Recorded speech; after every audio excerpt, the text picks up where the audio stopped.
Good morning, Mr. Rushdie. Hello, how are you? Okay, this is How- a new technology for me. I don't know about StreamYard, but here we are. Okay. it's a very nice platform. How are you doing? How is everything in New York? In New York, it's kind of getting better a little bit. Yesterday we were told that if we are walking, if we have been vaccinated and we're outside, we don't need to wear masks. Yeah, I heard about it. President Biden made a Instagram post saying this. Before that, the Center for Disease Control, the CDC, made that announcement. And so, yes, I mean, we still need masks for if we're indoors, or if we're in taxis.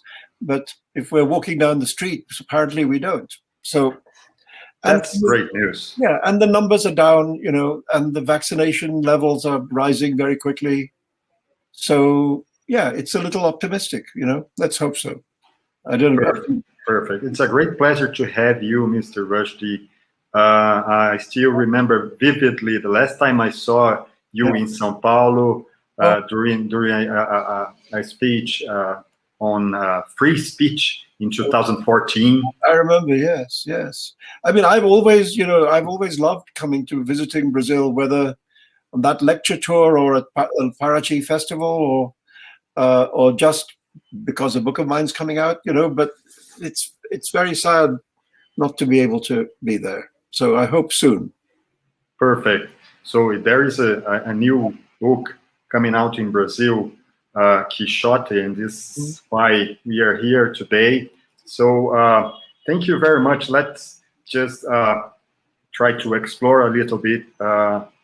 So my first question is, Don Quixote by Cervantes is considered the first novel in the history of literature. Yeah. A work that influenced countless authors over time, writers like Dickens, Flaubert, Kafka, Jorge Luis Borges, why not to say Nabokov? Yes.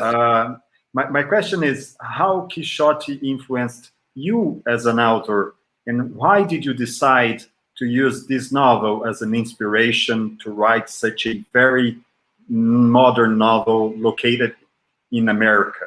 Well, it kind of happened by accident, because I had been, what happened is the two novels I wrote before were both American novels, but they were both almost entirely set in New York City, and really almost the moment I finished The Golden House, I thought to myself, in the next book, you have to get out of town. You have to, you can't just stay in Manhattan, and so I had this. Also now, I've lived in America for more than 20 years. So I felt more confident to try to write some kind of panoramic novel, not just a novel set in like my neighborhood, but on a bigger screen, on a bigger canvas, and so I had that idea. And then I thought, well, the road novel, the road movie is such a classic tradition of American culture that maybe I will try my version of that. And initially, I even thought it might be a nonfiction book. I thought it might be kind of like Tocqueville, that I might get into a car and drive and see what happened, And so that my initial idea was to write a nonfiction travel book set in America. And then by a series of coincidences, I was asked to write something about Cervantes. And so after, 20 years, 25 years, I picked up his great book, and it immediately said to me, don't be silly, don't forego the use of your imagination, and I thought, okay, then I'll travel in my imagination and not in real life, and of course, these Cervantes's wandering idiots, became models for me. But they joined forces with many other books. For example, I think it's fairly obvious, that the Sancho character in my book in a way, owes more to Pinocchio than to Sancho Panza. And the other book that became very significant in my planning was Voltaire's Candide. Because I thought that's another book about a kind of innocent, traveling in a kind of guilty world, and believing that the best will happen, that we live in the best of all possible worlds. And optimistic in the beginning and then becoming less optimistic as it goes. But even the subtitle of Voltaire's novel is optimism, is a Candide l'optimisme, So I thought I wanted him to have, my character, to have that quality of hopefulness, in what was frankly not that hopeful a time, the time when the book was being written, and I would let him encounter all the difficulties of America, but retain this absurd hopefulness, starting with his hopefulness about the girl, that here's this woman who he really doesn't have a chance with this woman, but he believes that love will find a way, and that belief that he can go forward into the world with hopefulness, in a way, in the end, that gave me my way of writing the book. The contrast, if you like, to contrast that optimism with the reality through which he's moving. Yeah, the story takes place in a time that you call the age of anything can happen, which is this dystopic times that we are living now. Would you please explain a little better what you mean? Well, there are things, on one level, there are things which, even, let's say, my father would have thought to be in the realm of science fiction, which are now everyday realities. Starting with our phone, starting with the fact that we have something in our hand which in theory gives us access to all the information in the world, and this is the stuff of science fiction.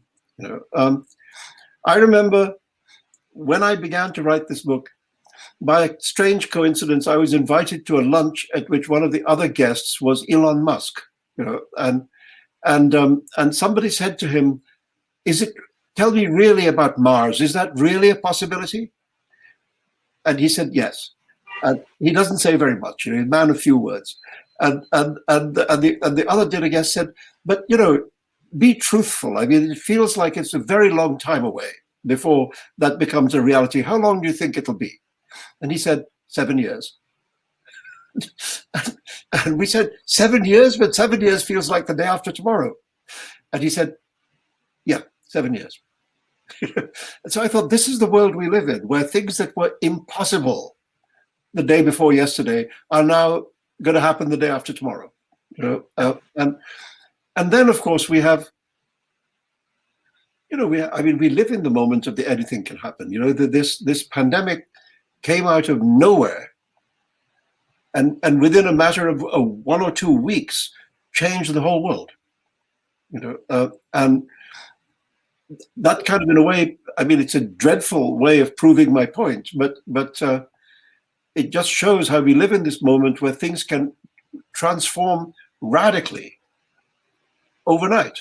Yeah, definitely. Yeah. So. Yeah.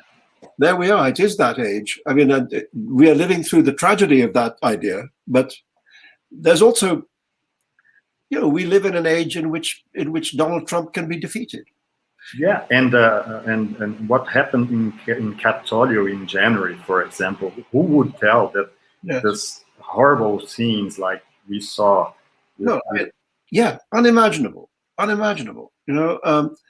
If you had described to me an attempt at a political coup in Washington, D.C., which was started by the President of the United States, the outgoing president, I would have said that's kind of impossible. I remember, some years ago, Philip Roth wrote one of his last novels, this novel called The Plot Against America, in which he imagines that the kind of right-wing fascist aviator Lindbergh defeats Roosevelt in the election. And a kind of fascism comes to power in America, and I remember when I read it, I thought, Philip, I don't buy it. You know, I remember thinking, It's totally out of question. this can't happen. This is, not in America. It's not possible. I mean, I get it. It's a clever idea, etc., but I kind of don't buy it. And he was right and I was wrong. Yeah, definitely.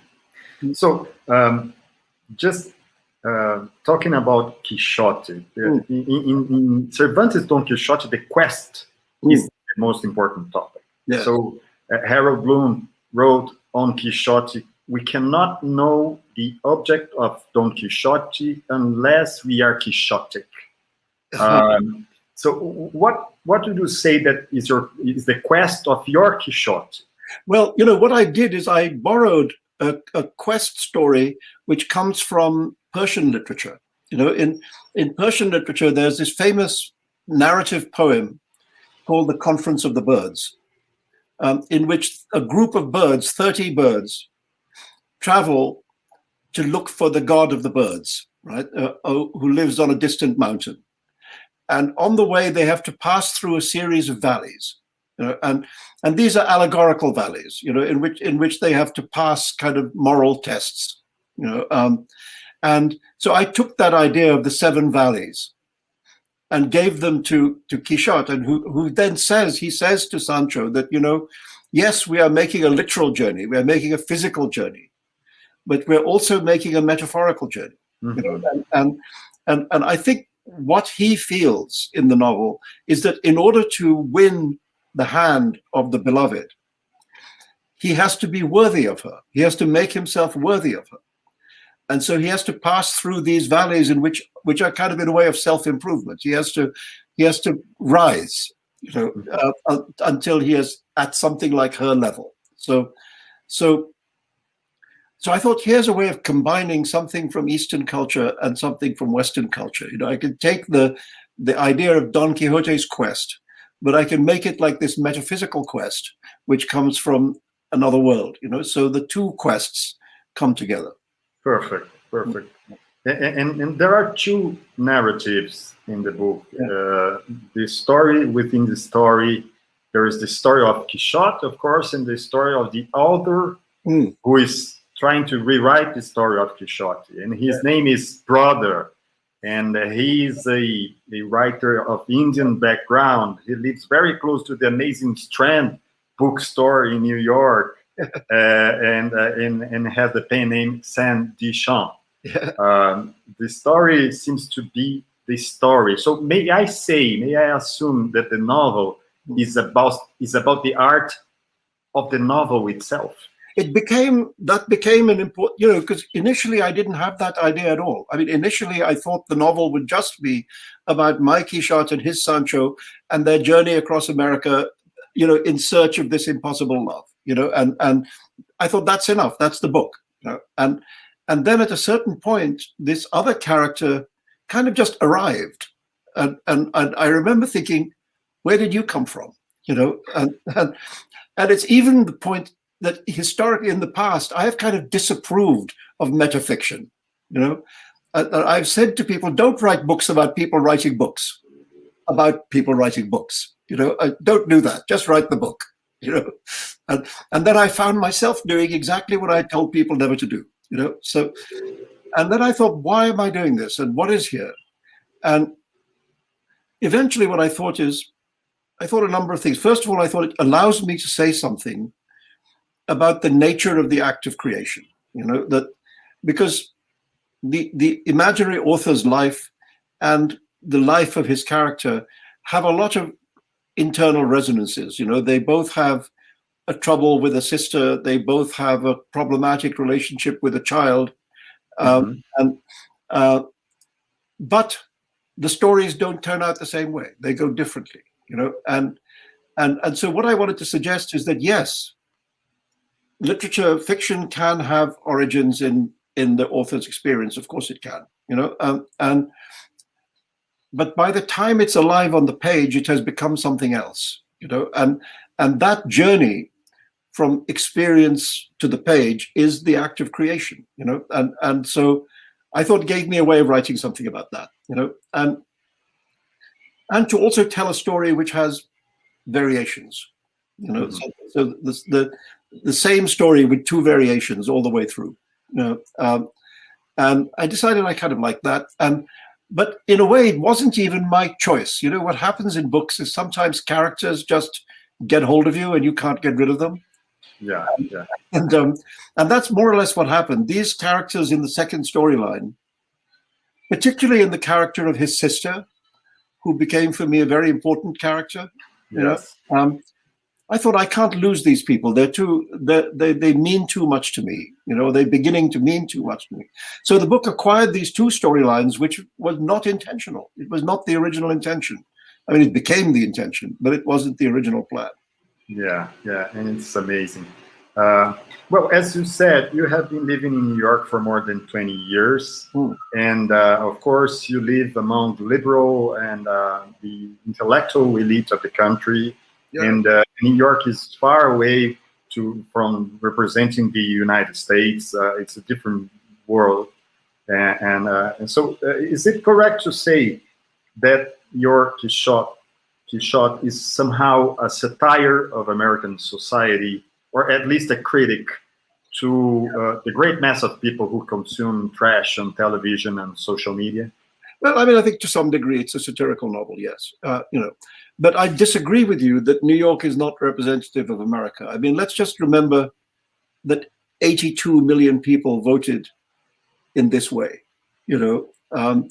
and I mean, Trump was always talking about how, 72 million people voted for him, but 82 million people voted against him.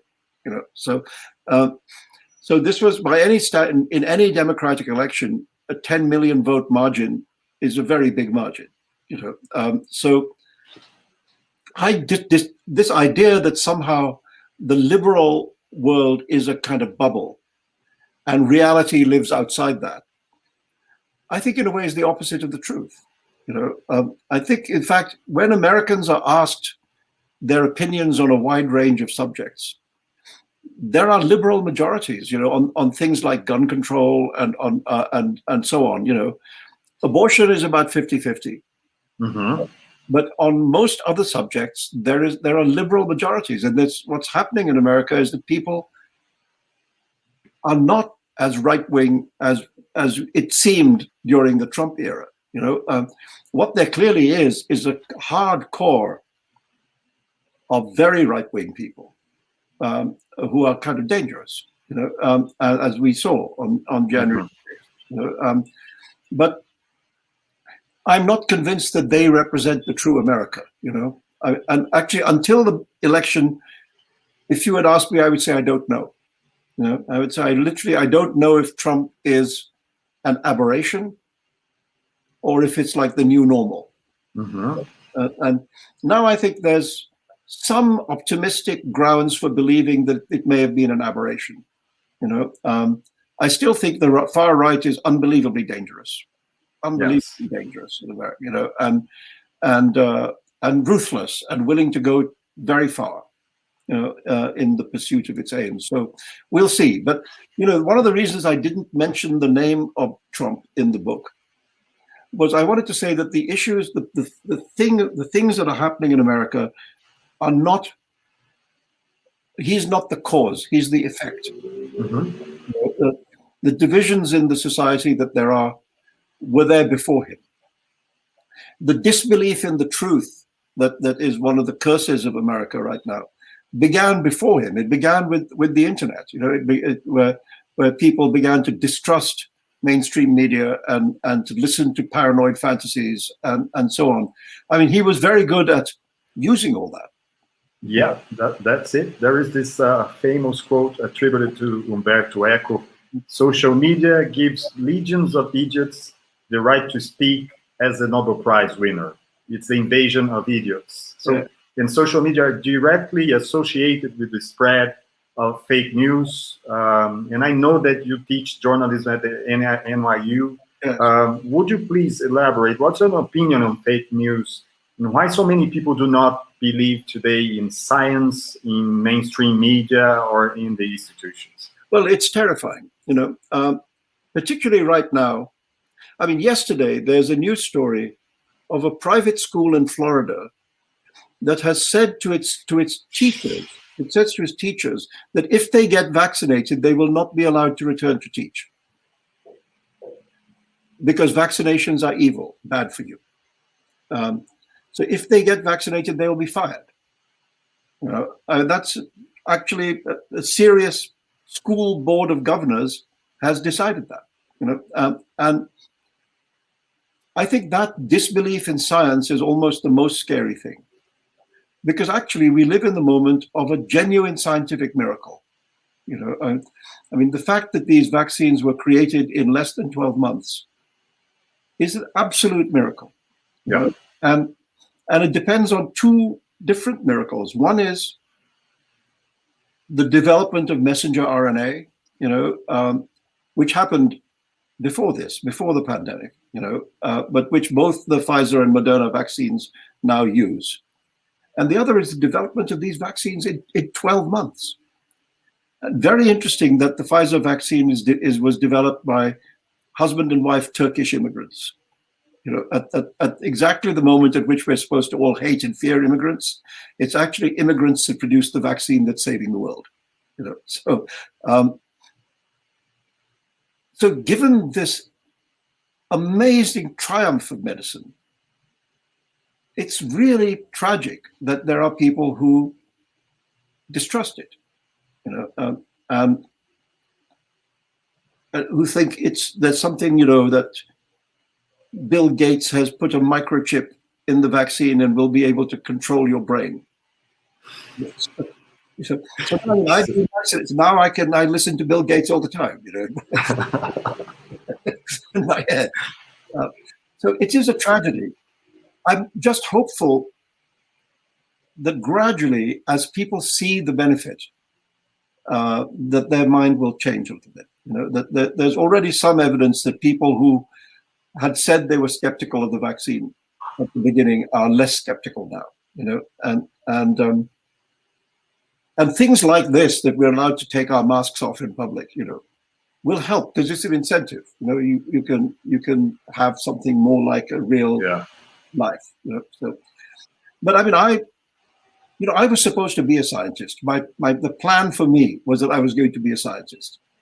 And when I was a student, my best subjects at school were mathematics and physics, and that's what I was supposed to do. That, you know, and then at a certain point I rebelled, and I jumped over to the arts. You know, but I've always had a real love of that mind, you know, of the mind of the mathematician, the mind of the physicist, you know, and so I admire it. And now, of course, I'm too ignorant, you know. Now I don't understand anything except the simplified versions that we read in the newspapers.